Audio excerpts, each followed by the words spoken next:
El misterio del sufrimiento. Capítulo 2. El mundo del sufrimiento humano. Aunque en su dimensión subjetiva, como hecho personal, encerrado en el concreto e irrepetible interior del hombre, el sufrimiento parece casi inefable e intransferible. Quizá, al mismo tiempo, ninguna otra cosa exige, en su realidad objetiva, ser tratada, meditada, concebida en la forma de un explícito problema y exige que en torno a él hagan preguntas de fondo y se busquen respuestas. Como se ve, no se trata aquí solamente de dar una descripción del sufrimiento. Hay otros criterios que van más allá de la esfera de la descripción y que hemos de tener en cuenta cuando queremos penetrar en el mundo del sufrimiento humano. Puede ser que la medicina, en cuanto ciencia y a la vez arte de curar, descubre en el vasto terreno del sufrimiento del hombre el sector más conocido, el identificado con mayor precisión y relativamente más compensado por los métodos del reaccionar, es decir, de la terapéutica. Sin embargo, este es solo un sector. El terreno del sufrimiento humano es mucho más vasto, mucho más variado y pluridimensional. El hombre sufre de modos diversos, no siempre considerados por la medicina, ni siquiera en sus más avanzadas ramificaciones. El sufrimiento es algo todavía más amplio que la enfermedad, más complejo y a la vez aún más profundamente enraizado en la humanidad misma. Una cierta idea de este problema nos viene de la distinción entre sufrimiento físico y sufrimiento moral. Esta distinción toma como fundamento la doble dimensión del ser humano e indica el elemento corporal y espiritual como el inmediato o directo sujeto del sufrimiento, aunque se puedan usar como sinónimos hasta un cierto punto. Las palabras sufrimiento y dolor. El sufrimiento físico se da cuando de cualquier manera duele el cuerpo, mientras que el sufrimiento moral es dolor del alma. Se trata en efecto del dolor de tipo espiritual y no sólo de la dimensión psíquica del dolor que acompaña tanto el sufrimiento moral como el físico. La extensión y la multiformidad del sufrimiento moral no son ciertamente menores que las del físico, pero a la vez aquel aparece como menos identificado y menos alcanzable por la terapéutica. La Sagrada Escritura es un gran libro sobre el sufrimiento. De los libros del Antiguo Testamento mencionaremos solo algunos ejemplos de situaciones que llevan el signo del sufrimiento, ante todo moral, el peligro de muerte, la muerte de los propios hijos y especialmente la muerte del hijo primogénito y único. También la falta de prole, la nostalgia de la patria, la persecución y hostilidad del ambiente, el escarnio y la irrisión hacia quien sufre, la soledad y el abandono, y otros más, como el remordimiento de conciencia, la dificultad de comprender por qué los malos prosperan y los justos sufren, la infidelidad e ingratitud por parte de amigos y vecinos, las desventuras de la propia nación. El Antiguo Testamento, tratando al hombre como un conjunto psicofísico, une con frecuencias los sufrimientos morales con el dolor de determinadas partes del organismo, de los huesos, de los riñones, del hígado, de las vísceras, del corazón. En efecto, no se puede negar que los sufrimientos morales tienen también una parte física o somática y que con frecuencia se reflejan en el estado general del organismo. Como se ve a través de los ejemplos aducidos, en la Sagrada Escritura encontramos un vasto elenco de situaciones dolorosas para el hombre por diversos motivos. Este elenco diversificado no agota ciertamente todo lo que sobre el sufrimiento ha dicho ya y repite constantemente el libro de la historia del hombre.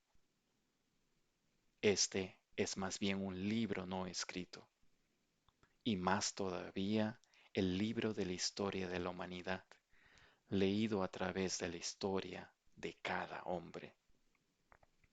Se puede decir que el hombre sufre cuando experimenta cualquier mal.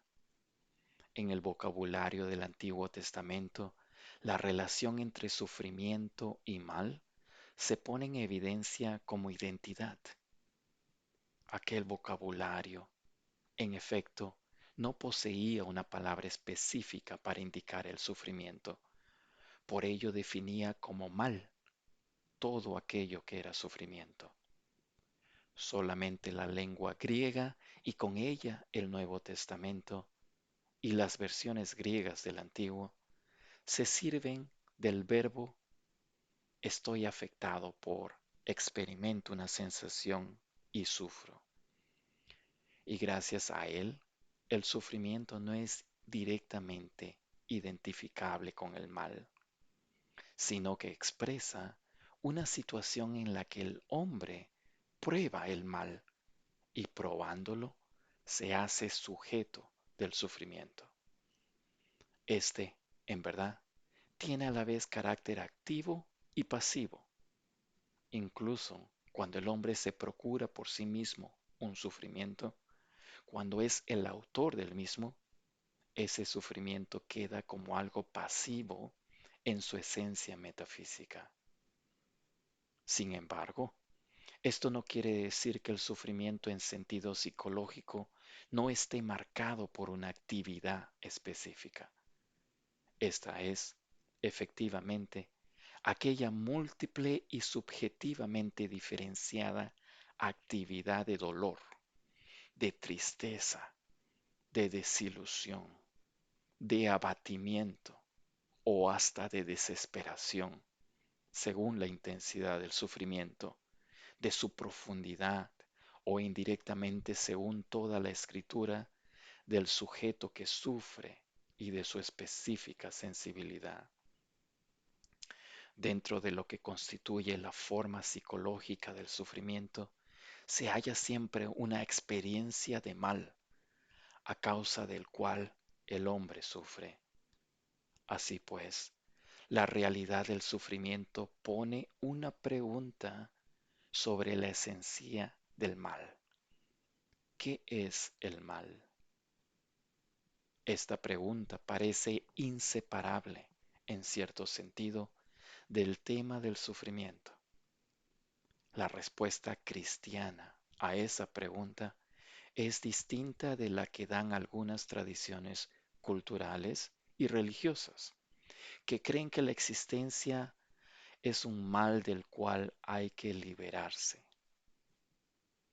El cristianismo proclama el esencial bien de la existencia y el bien de lo que existe.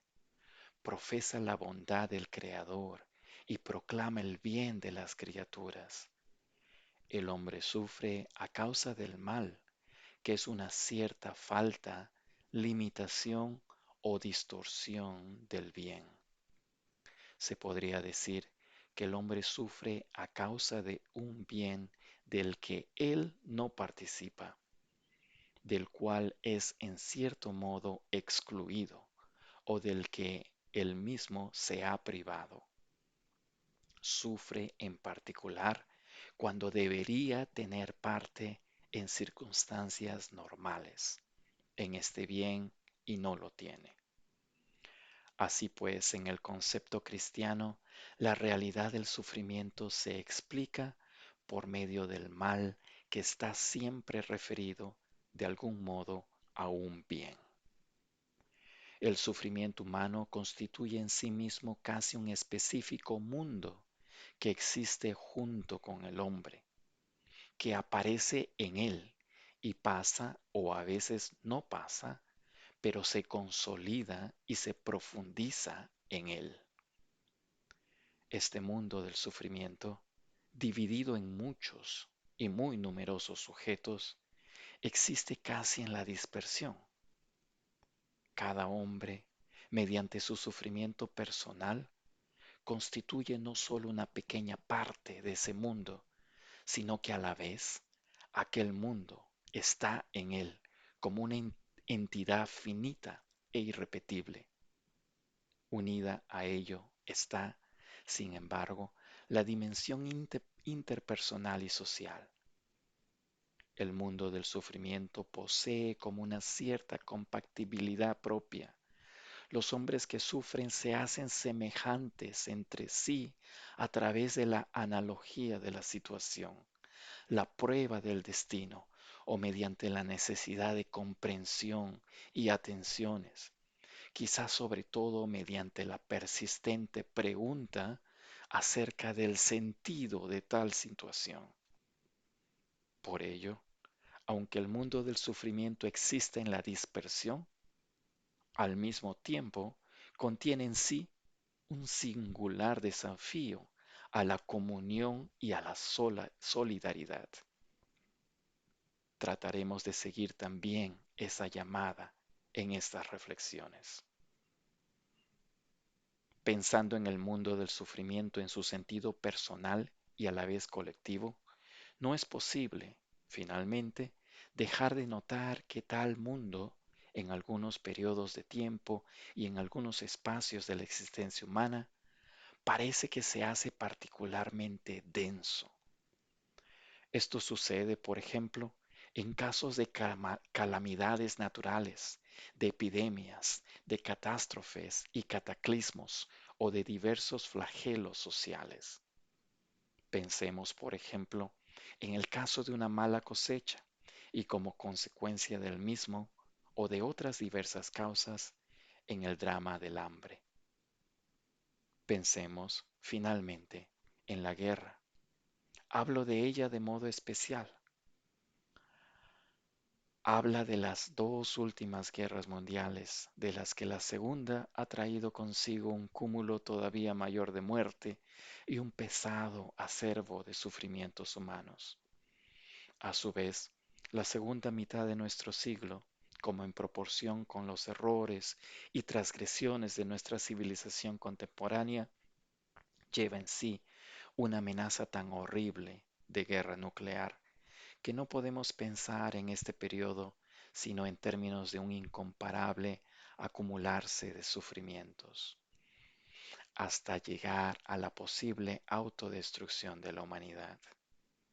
De esta manera, ese mundo de sufrimiento, que en definitiva tiene su sujeto en cada hombre, parece transformarse en nuestra época, quizá más que en cualquier otro momento, en un particular sufrimiento del mundo que ha sido transformado como nunca antes por el progreso realizado por el hombre y que a la vez está en peligro más que nunca a causa de los errores y culpas del hombre. Final del capítulo 2. Las tormentas que asolan a tu alrededor resultan ser, para la gloria de Dios, tu propio mérito y el bien de muchas almas. Cada sacrificio que tu alma hace, cada bien que hace, es dirigido a Dios para la santificación de todos. Padre Pío. Señor, que tu sufrimiento en la cruz sea el ejemplo más grande del sacrificio por amor. que tú nos regalaste para nuestra redención, para darnos vida, que encontremos en nuestro propio sufrimiento la dimensión social en la cual no somos solo nosotros los que estamos sufriendo, sino que a través de los méritos de tu sufrimiento y el regalo tan grande que nos has otorgado al poder compartir ese sufrimiento contigo, sean motivo para redención de nuestros hermanos. Nuestro sufrimiento no tiene por qué quedar en la dimensión personal. Tú nos invitas a entregar ese sufrimiento a la dimensión del bien de nuestros hermanos, que cada dolor, que cada pena, que cada tristeza que nos ocasiona sufrimiento pueda ser elevado a ti como ofrenda santa, como unión perfecta a los sufrimientos tuyos en la cruz por el bien de nuestros hermanos. Cada lágrima derramada, cada dolor corporal, cada dolor espiritual, que sean motivo de redención y de ayuda para todos nuestros hermanos, para nuestros seres queridos, para aquellos que nos han hecho daño. Dios te salve María, llena eres de gracia, el Señor es contigo. Bendita tú eres entre todas las mujeres, y bendito es el fruto de tu vientre, Jesús. Santa María, Madre de Dios, ruega por nosotros los pecadores, ahora y en la hora de nuestra muerte. Amén.